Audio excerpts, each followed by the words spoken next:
Hi friends, তোমরা সবাই কেমন আছো? আশা করছি সবাই ভালো আছো। এটা 5ই সেপ্টেম্বর, শিক্ষক দিবস উপলক্ষে আমাদের টিউশনে একটা ছোট্ট অনুষ্ঠানের আয়োজন করা হয়েছিল। সেখানে বাচ্চারা বিভিন্ন রকম নাচ উপস্থাপনা করেছেন আমাদের সামনে। তো এখন দেখছো তোমরা বাচ্চারা নাচ করছে। এই গানটা ছিল ডুবি ডুবি ডাব ডাব।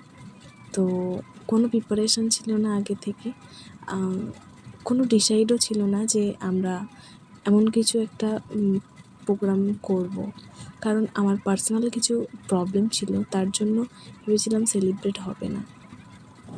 আরও একটা কথা, এই যে আমি মিউজিকটা এখানে মিউট করে দিচ্ছি তার কারণ আছে, কারণ ভিডিওতে কপিরাইট চলে আসে, ওই জন্য এখানে মিউজিকটা বন্ধ করে দিয়েছি। আর এ পর্যন্ত, নমস্কার।